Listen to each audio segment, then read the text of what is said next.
Hello there, my name's Justin with Paint and Sip Studio Temecula. I'm excited to show you today we're going to be doing the Twas the Night artwork. We're going to be going step by step over this, but let's first check our supplies.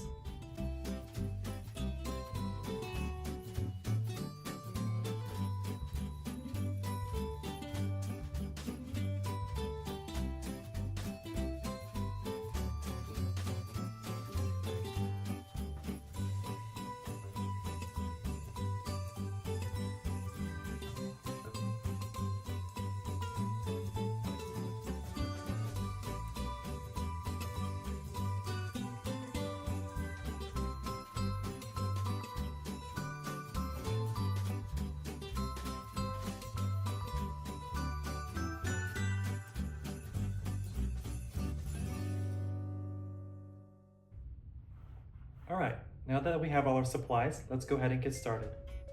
We're going to start with the sky, and we're going to use blue and black for this step. Go ahead and get your mixing plate handy. That's going to be one here. And we're going to mix up a dark blue.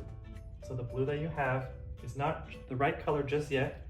We're going to need to use our big brush and bring several scoops over to our mixing palette.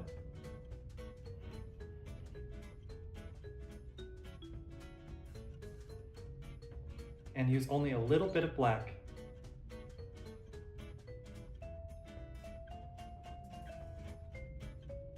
Stir them together, and you'll see that color getting darker.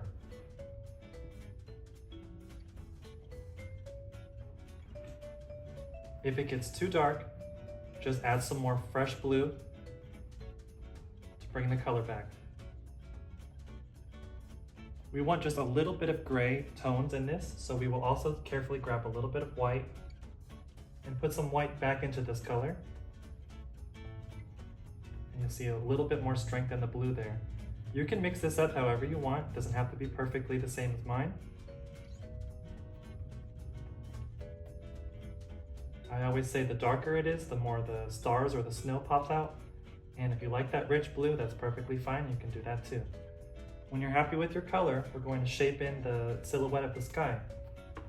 So I can use this same brush, or you can use the smaller brush if you'd like, to carefully create this edge here. They don't exactly have to match how they will be in the final result, but I like to get a pretty good idea now by making one line here, going to about the middle, and then picking back up and coming the other way.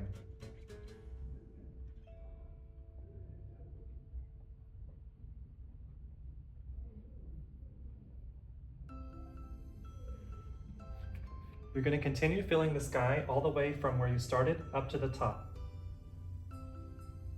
I like to go side to side, but however you brush it in is up to you.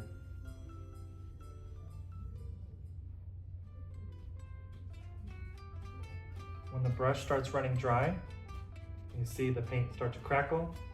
Keep refilling by picking up some more.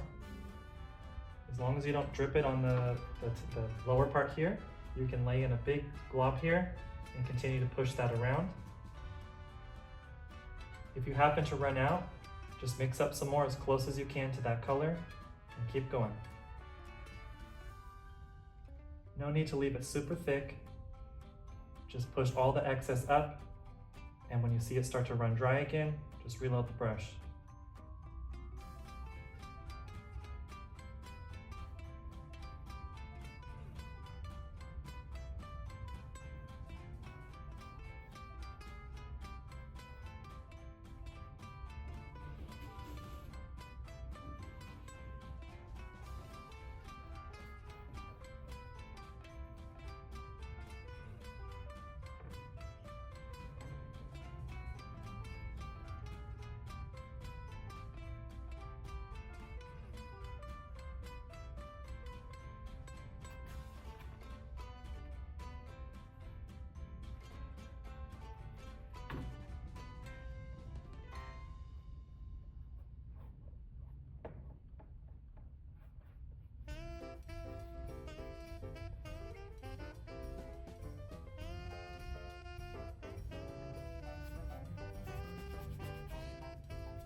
I like to brush it pretty smooth and even.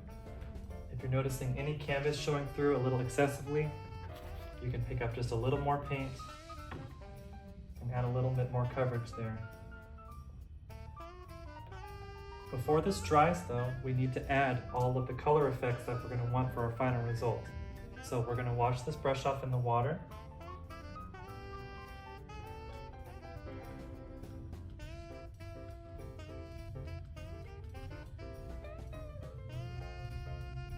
Doesn't have to be perfect, but we don't want too much of that dark blue on there.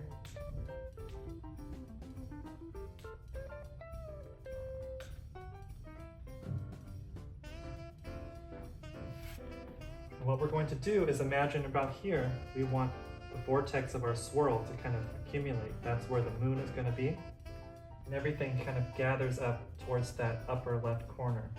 You can switch it to the right or wherever you want to put it. This step as well, you can use whichever brush you want. I like to start with the big brush. You're going to take some white. And at first it's going to be very vivid, but that's not how it has to be. You can blend this around in that wet blue. So you see, don't let this scare you right at first, but you notice the more you work it around, it starts picking up different shades of blue. And you can leave it as bright or as soft as you want. You notice the more that you work that paint, see a lot jumped off there. The more you work this into the blue, the more it starts to disappear. This is kind of going like a Van Gogh picture, where you're creating this vortex here and it can wander maybe this way. Doesn't have to match mine exactly. See, I like these broad strokes first. Sometimes the white just jumps off there, that's fine. Just keep working that in, just let whatever randomness happens. And try to not really leave any area untouched. I really want to kind of go over everything again. Because if I just leave a big blank space where nothing was blended, it can look a little out of place. So I really want to go back over everything again. See, the more I work this, the softer it gets, and every time it will be different. If you accidentally did put too much white and you don't like how bright that area is, you can just go back with your dark color and just add some there, tone that down, but be sure to clean your brush off pretty good so that way you don't keep adding more blue further than you want it to go. So I'll do a little more here.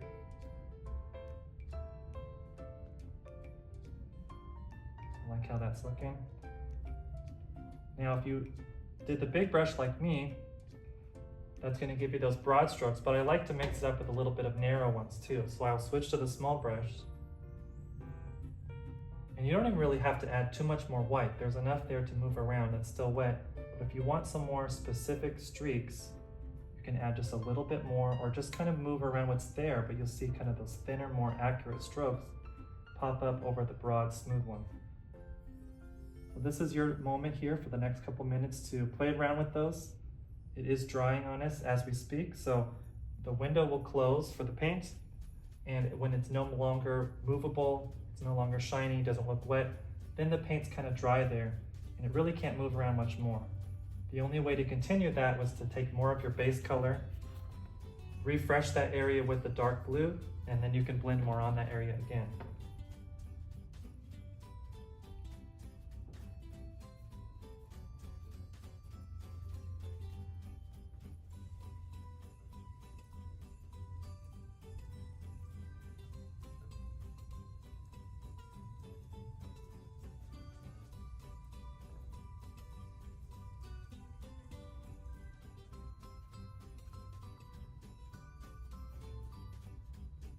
Looking pretty good.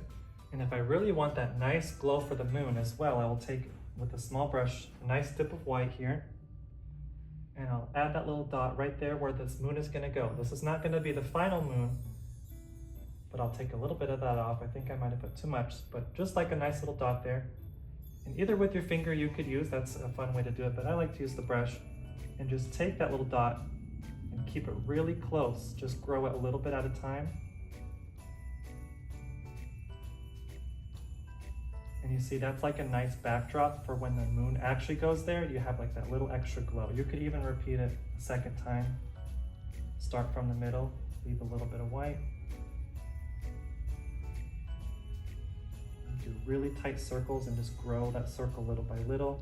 And that's gonna be where you're gonna put your moon later when this is dry. We're not gonna do it while it's wet because then it will just keep getting more and more blue. It'll never look pure white right now.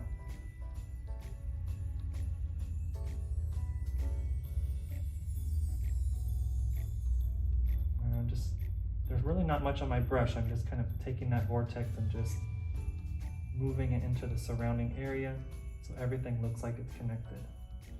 How cool is that? So everyone's is going to look a little different. If you had a lot of black in yours, it might have some more grayish tones in there. If you want, you can keep even adding a little bit more raw blue and just brush that right into the sky and you'll pick up a little more blue. But my paint's drying pretty quick, so we're gonna go ahead and spend the last couple of moments on this step, washing our brushes off if we're done, and then we're gonna take a little bit of time to let it dry. If you need to pause the video, you're welcome to do that. Join me when it's ready to go.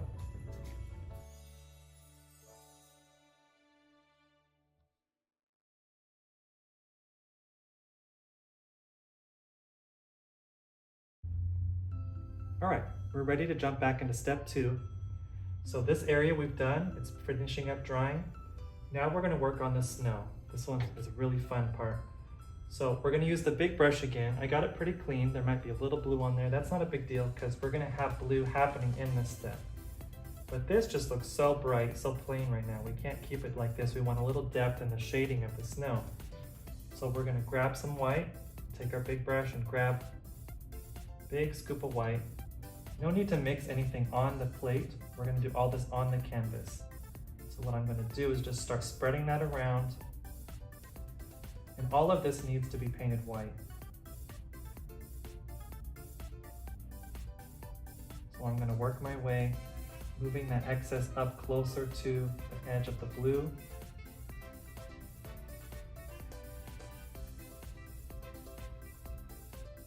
Reload the brush when you need to.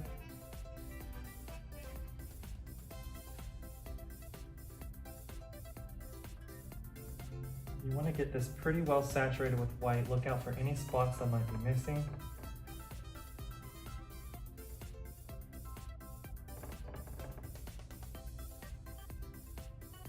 Go right up to the edge of my sky and the snow meeting together.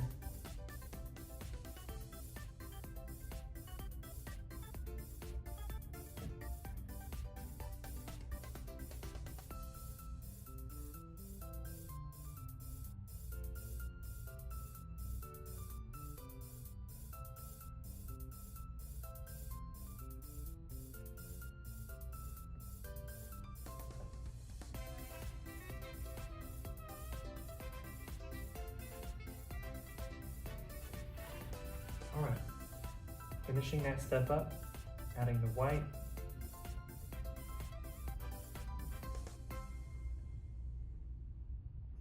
If your brush happened to let a little blue come out while you're streaking this in, that's all right, don't let that worry you. What we're going to do is just that, just a moment here. But I have to emphasize that the amount we're gonna put is very, very small. You really want to be careful to put too much or your whole thing is going to turn blue. This is an easily impressionable color.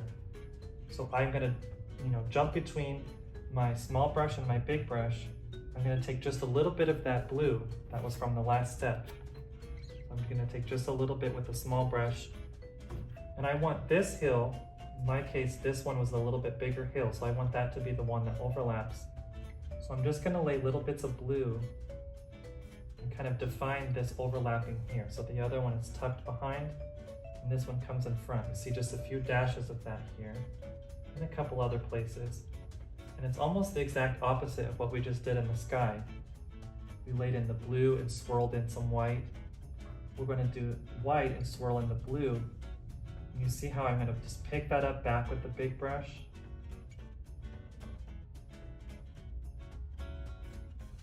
And think of it like sledding down the hill. You're going to follow the whole length of this brush stroke like you're sliding down the hill and creating this motion in the snow From here is up to you how much you'd like to see. You can leave it just like that, or you can keep adding a little more. I like to kind of concentrate some now down here in the bottom. But don't just leave it all, these little scratches. You want to smooth those in, and if it's starting to dry out on you, take some more fresh white and just work that into the blue, and that will help pick it up and move it around.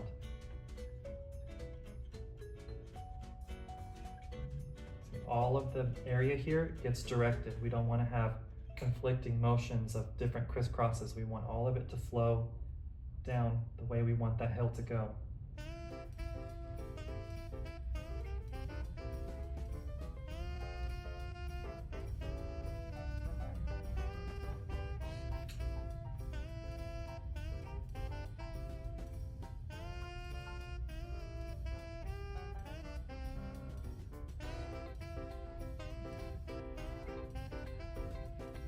Let's not forget this hill though. We will put a little bit on this one too.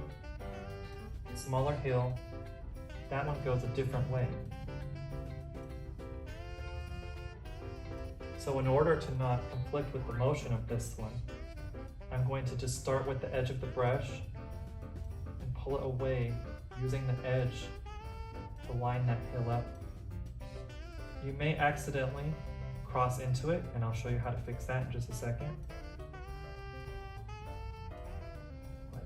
You just try to keep in that little shape there.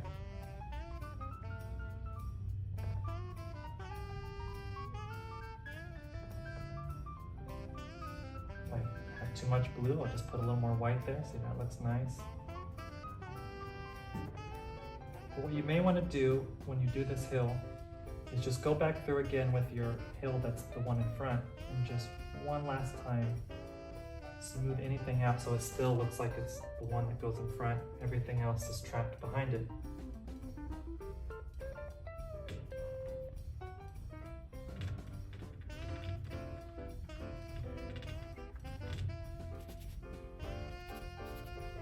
If you need, you can take the small brush and just carefully correct any imperfection in the edge. But remember, it's snow. It doesn't have to be absolutely perfectly smooth. In fact, even a little bit of extra fluffiness could lead to a lot of charm in your style. So don't be afraid to embrace a little bit of irregularity in that line.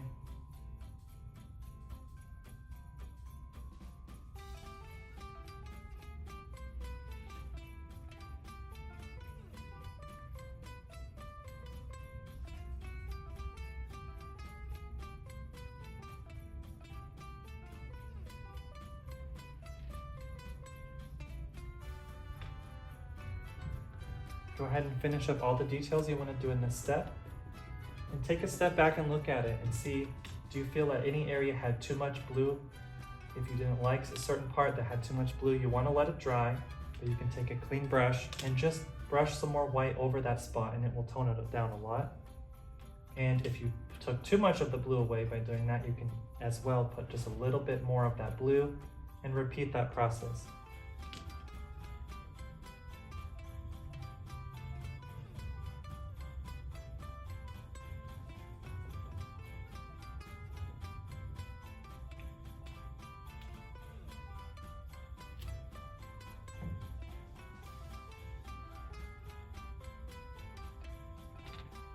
While this is drying, we can also, in our moon area, we can go ahead and do a moon. I'll use the small brush, I just cleaned it off. Dip just a little bit of white. And again, lay a dot here, but you'll notice this time it doesn't turn blue because that area has dried. And you can just grow little by little. I like to kind of go from one side to the other and just create my circle. If it does have a little bit of bluish that happens, that's not to worry, you didn't mess up. Just let it dry, and you can repeat this step again in a little bit to make sure it's bright, or you may like how that looks.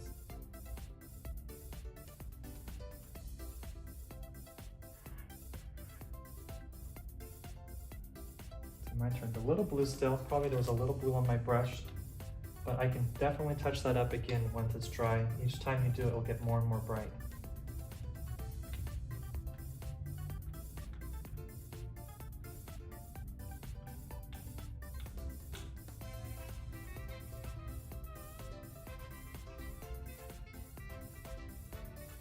We're gonna go ahead and let this dry.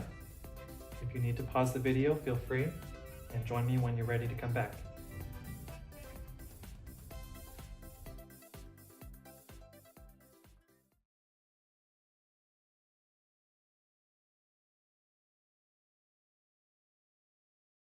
We're gonna go ahead and get the trees started. The trees are done in a couple steps, so they're not gonna look perfect all at once. So you have to bear with me on that. You have to trust the process. So we're gonna go back to our mixing plate, and we're going to use a similar color to this. We don't want it so dark as the sky, but we don't want it as light as the snow. So we're gonna aim for a medium color between those two. So if you have some of this left, you can just add some white to it. If you don't have any left, remember what we used. We used the black and blue, and now we're just adding more white. And I'm just gonna keep borrowing some of that until I get this kind of nice medium color.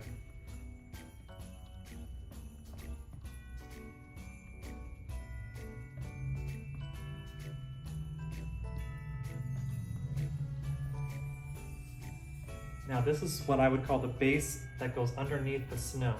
And this color can have some variety to it. You could put some yellow into it and pull more into a green for kind of a Christmas tree look where there's a little bit of the green leaves poking through with the snow over it. That's a fun look. You can have it a little more gray, which I think I might do. I might have it just a little bit more gray going on with that. That's looking nice to me. Or it could be very blue. So really you can take the time to customize this color to your liking.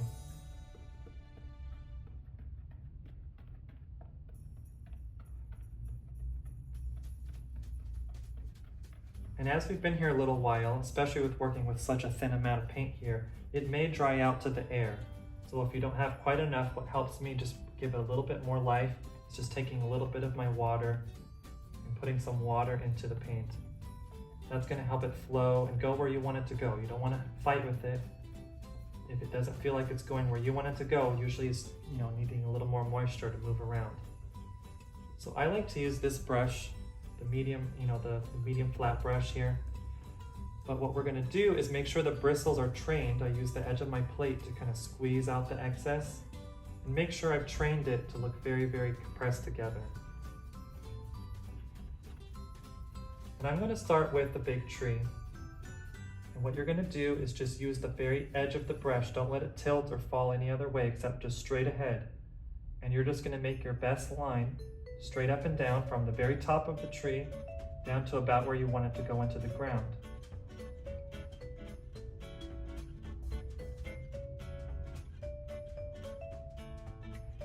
Hopefully that wasn't too scary for you.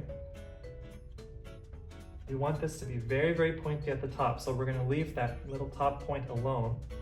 But you see a Christmas tree is gonna have a triangle shape, so it's gonna grow a little bit on each side. So what I like to do is just keep it one side at a time. That keeps you organized. So every time you go back for more paint, remember what we learned about how to compress the brush. We're gonna kind of use the edge of the plate here to train the bristles so that they look very, very compressed together. And again, kind of just keep it really narrow at the top. I really don't flick out right at the very top. I go down just a little bit and I do my first couple marks, just kind of sweeping out very lightly. But then each row next, I just go a little further. So I'm gonna do a couple and then move away so you can see it. So just watch here, make sure you're seeing how it's going. See the next one, I just go a little bit further out, only a little bit, not dramatically. Reloading as I need to. A little further out.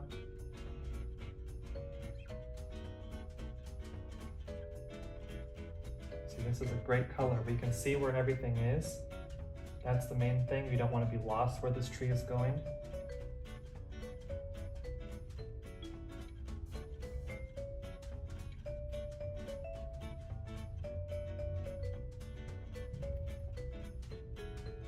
You see it's continued to grow a little bit, so it's creating half of the triangle here. And I'm just going to leave it like this, incomplete at the bottom right now. And then I'll switch to the other side. My paint is thickening up a little bit, so I'm going to add a little more water to mine, training the bristles each time. Again, ignoring the very, very top, just a little flick out. I'm going to try to do my best to match the sides, but they might be a little different. There's a moment to step back and correct that.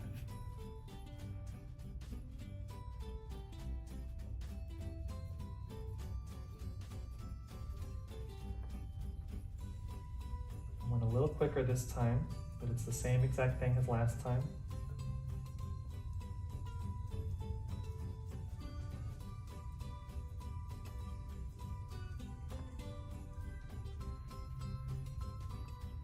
And I'm just going to step back and review and see if I'm getting that slightly growing each moment down, or if it kind of ends up like a pillar, which mine is a little bit still, I will need to correct the end a little bit and really flare that out.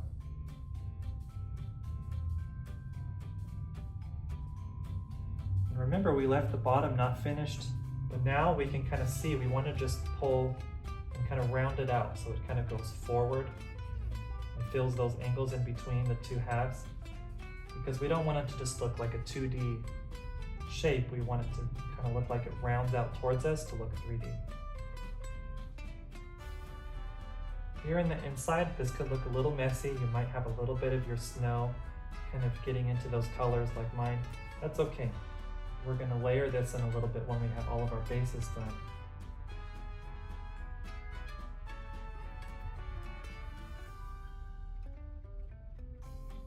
And you may notice others have different styles. If you held the brush with all the bristles sweeping out, you're going to get a little bit more fine, very thin bristles. But if you had the brush faced narrow ways towards where you're brushing out, you're going to get more individual markings. And you may like to do a little bit of both. You see how now I'm directing just the skinny edge of the brush out. And that's going to give you those very specific little arms for the tree. Kind of that cartoon look there.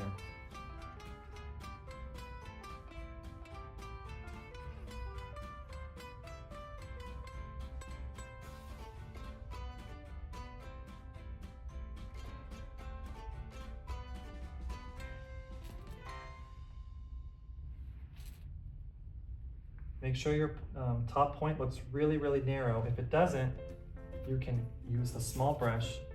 And how you use the small brush for the most accurate markings you can is get it into the paint here, and then roll the brush, train the bristles to roll into the tip. And just point it up towards the ceiling, line that top up, and then drag down. And use the shape of the brush to help correct that edge there a little bit. You really want it to be very, very pointy. That's going to give you that dramatic look. And that was great practice for how you're going to do the smaller trees as well. You're going to do the same thing again. I'll remind you. You're going to submerge the brush in some paint here and roll and train the bristles to go back towards the end. And you see the brush itself is almost like a miniature version of the trees. If you're ready to move on to the smaller tree, watch up here. You're going to point it up towards the ceiling, put the tip of the brush down, and then drag your line where you want it to go.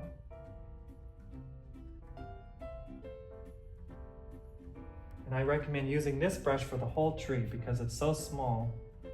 You're just going to do the same process, leave the top, skip a little space from the top, come down, and just do little flicks out from the side, one side first.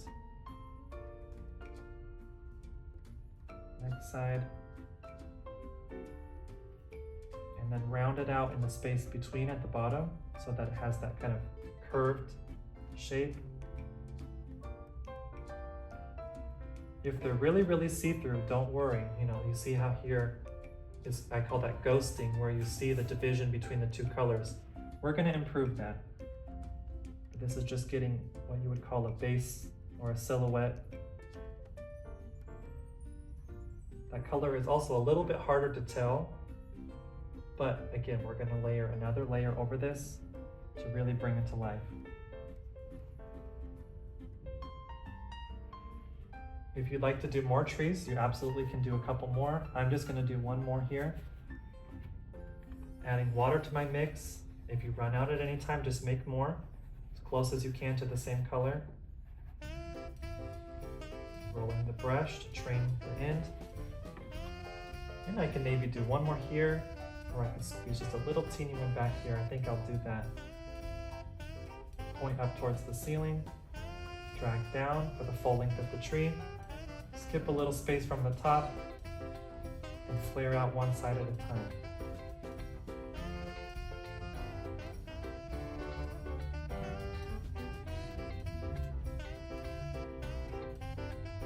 If you want any touch-ups on the big tree, you can use that small brush and improve any of the little branches and things on there.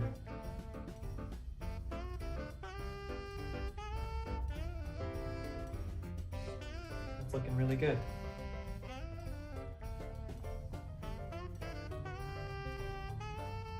We're going to clean off our brushes and let this dry.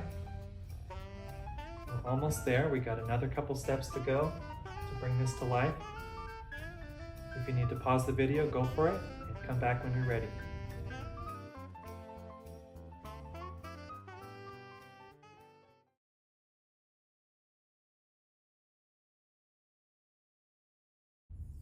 All right, we're gonna go ahead and move on to the next step. Let's go ahead and work on some snow while we're taking a little break from these trees. You can use the small brush for this step. I personally like to use the actual end of the brush that has the wood in for my stars, or snow, whatever you want to call them.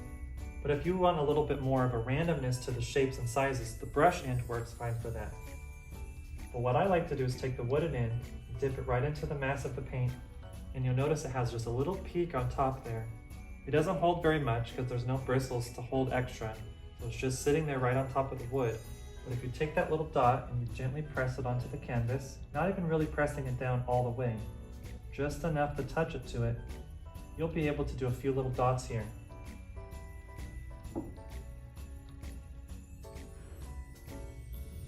And what I want to do with these dots is follow this shadow.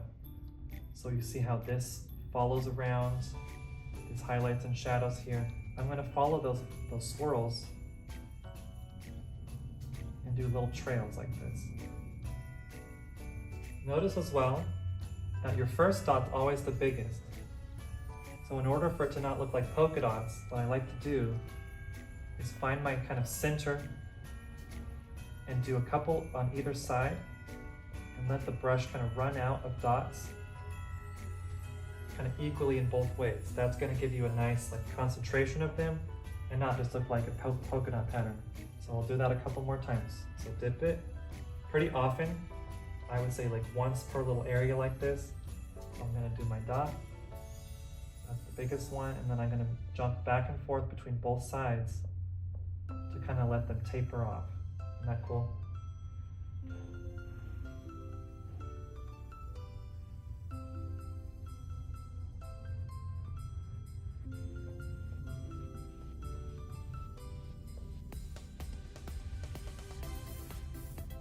You can do as few or as many as you want. And of course, these are behind the trees if they're stars.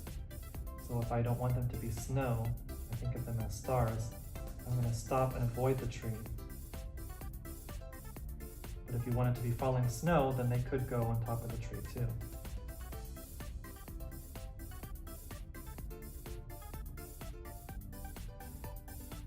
Periodically, I'll take my napkin and clean that off, because if it starts to dry out to the air, it will just kind of build up kind of a gunky, dry part on there, and then it kind of disturbs your shape you can get.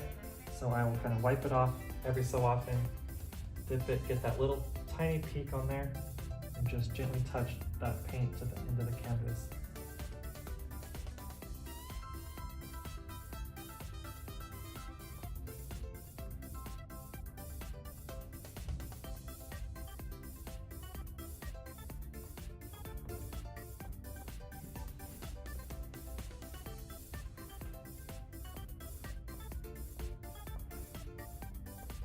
How cool is that? I'm liking how this is looking. You can do more if you want, but I think I'm just about there. I don't usually do too many right by the moon. I like to kind of leave a little space around that just for its own thing. But I'll mainly just step back and see if I missed any big open space that I want a little more. looks really nice.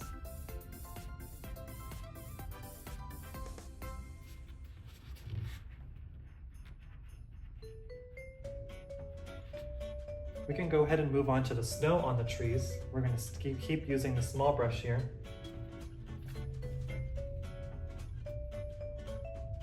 And what you're going to do really, if this has dried all the way, if it's a little wet still, you may want to let it dry fully, is you're going to recreate the tree more or less on top of it with white strokes. So I'll do my best to explain that for you here. I'm going to submerge the brush in white.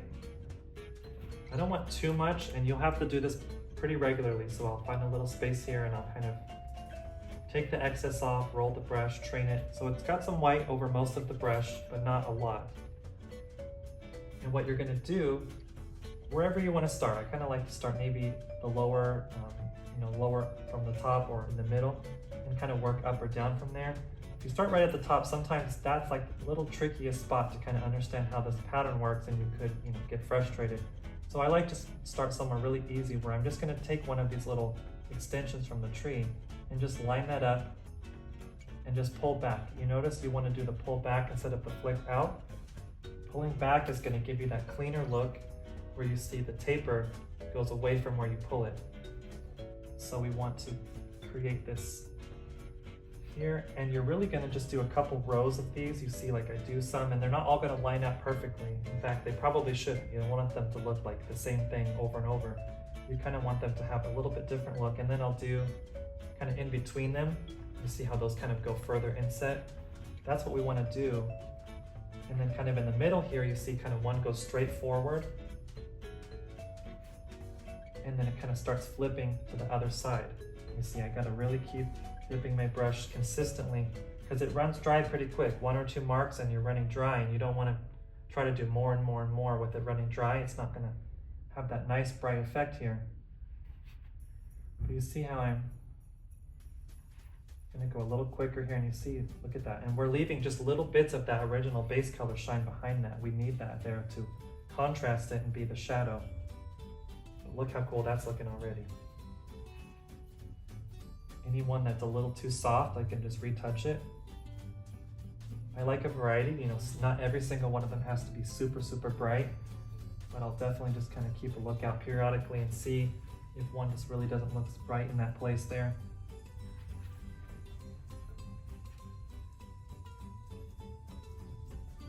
And you see, I like to start from the middle and kind of work up or down, because then it gets a little easier to understand how those flow up tighter and tighter and tighter until it kind of just gathers right into the top.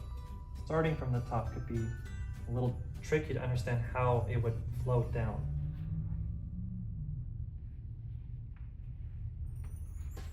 If you like that amount of gaps between it, you keep it, or you can just do little small adjustments to reduce the number of shadows that appear between them.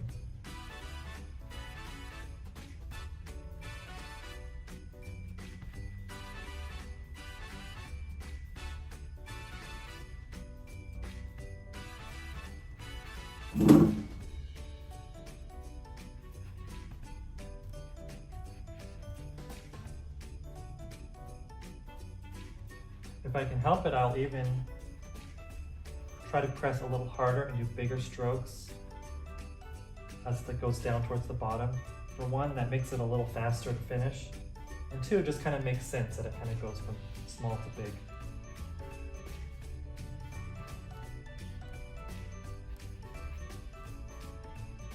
So really here is where you get to see that rounding. We don't want it to just look flat, meaning it's just like flat across at the bottom, just a flat line. We want to see this curvature where each one bends and then changes direction and goes the other way. That's going to give you that 360 look where you know that the whole tree is, going in each direction.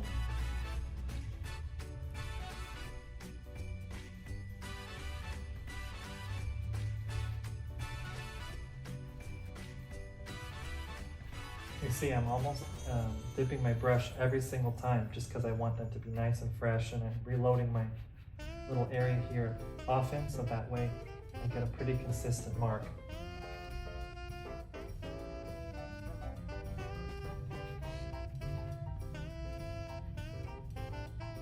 A couple places I got a little bit of my blue that was still wet. That's okay. You can just go a little bit thicker with the white, go back over those spots, or just let it be, a little bit of blue here or there. Mixing in the color is not a bad thing.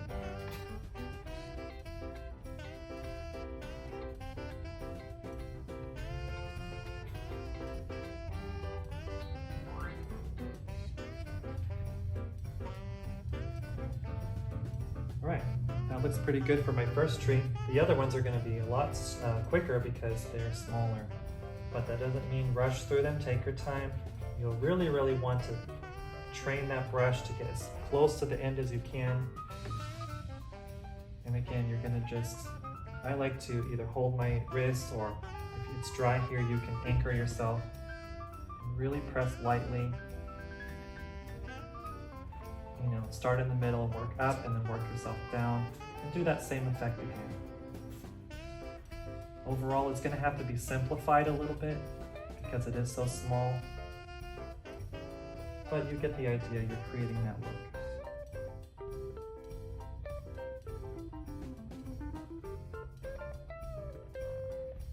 That one I was able to get almost the whole tree done in one brush full because it's so small. I will reload the brush and touch up a little more, brighten some of them up.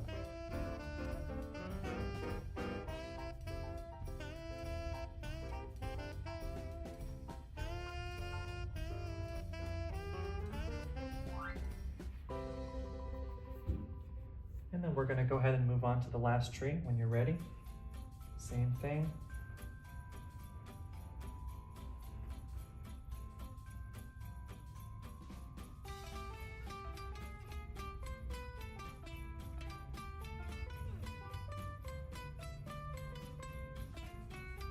Those are going to be over the dark. You really get to play around with the silhouette of how they truly kind of form the entire shape of it.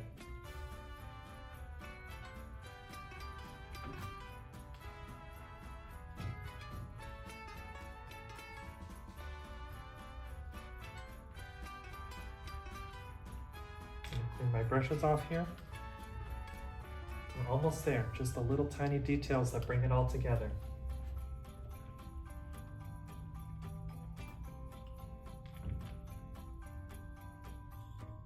If you need some more time, go ahead and pause the video and come back when you're ready.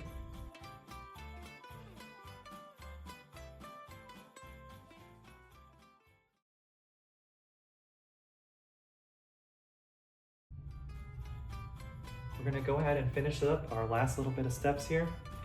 So we're going to create a shadow under the tree.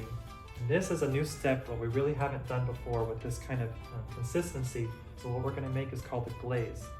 So we're going to take some water. If you haven't changed your water at all and it's kind of this bluish color, that's just about perfect for what we need. I might take a little bit of my grayish blue here and kind of dull it a little bit, but you see it's basically just blue water. That's the consistency we want. You see when I use my plate and I push it around, I can actually see the plate through it. That's an indication that it's thin enough to do what we need it to do. But not only do we need it thin, we don't want very much, so I'm going to take my napkin as well and just take the excess off, so that way what comes off is very light, very soft. It almost can even seem like a powder. And now it won't last very long. You will kind of, when this runs dry, you will need to pick up a little more here where it's kind of very soft. But what you can do with this is very lightly create shadows under the tree.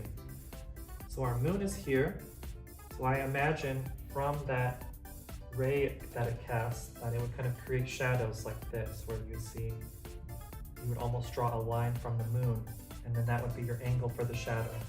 So I like to start with this one. You see here, we just take that soft blue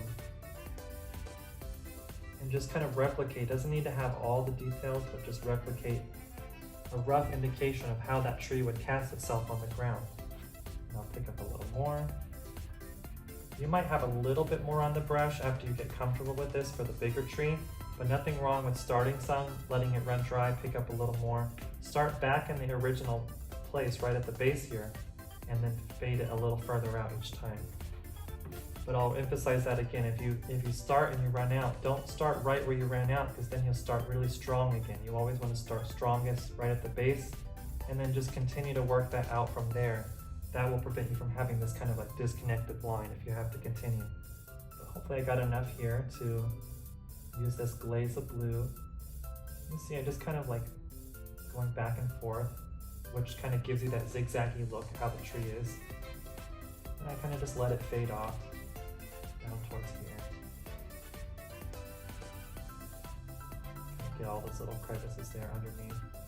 Kind of create the look of some of those branches. How cool is that?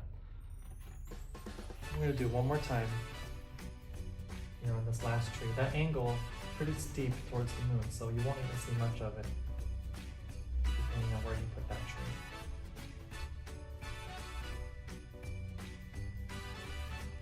So that one I can't really see. You can correct, and adjust your coloring. I might add a little bit more richness from that blue, and then it will show a little more clearly there.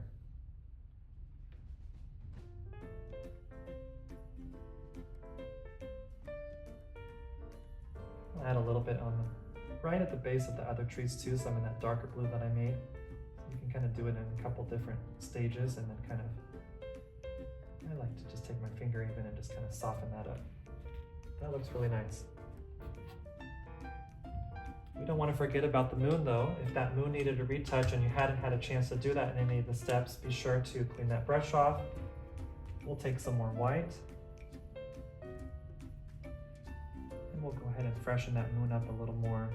Keep that color really, really bright.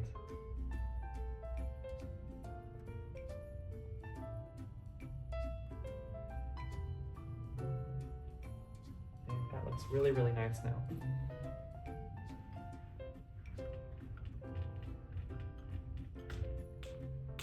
You've probably been wondering what this yellow's been here for. We haven't even touched it yet.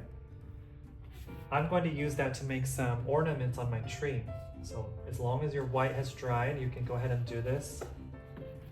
What I like to do is do it in two parts. I want to glow to them if you want them to look like they're illuminated, like lights or Christmas lights or something like that.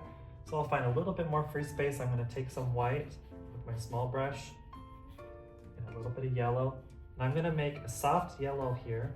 See, like this very bright butter color.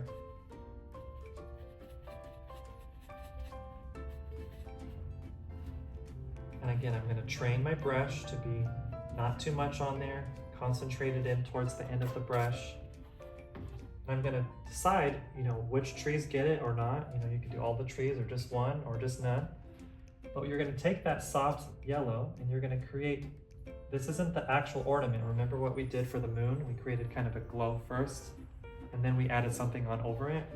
So we're going to create this kind of soft, glowy aura that the actual little bulbs or ornaments will go on later. So they're really soft, just kind of little spirals there. I like to kind of trying to, change the variety of them so they seem like they're not just like set on there in like perfect little rows, kind of like tucked in different ways, how you would decorate your tree at home. A couple more here.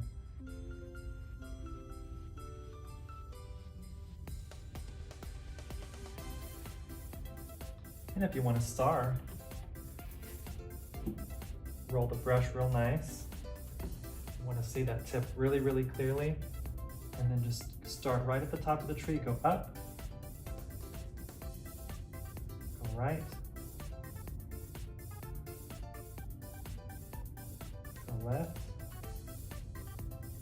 go down, reload as you need to,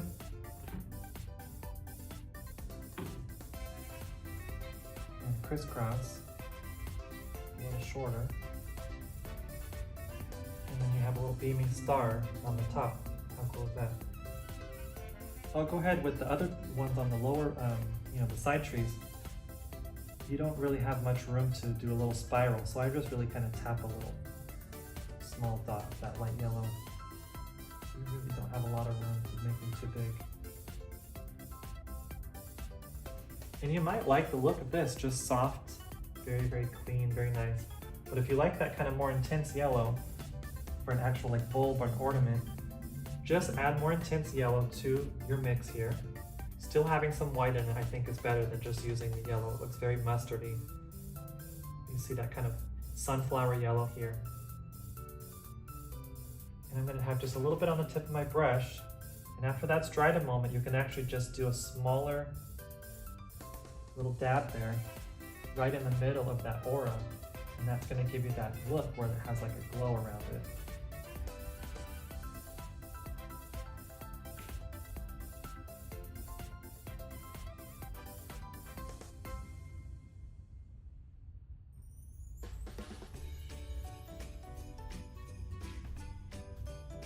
These ones you gotta be really, really tiny.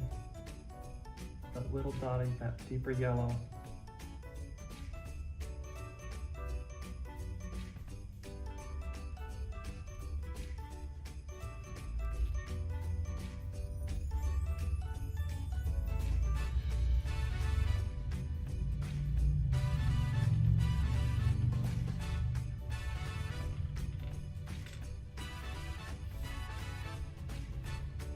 And that's just about it.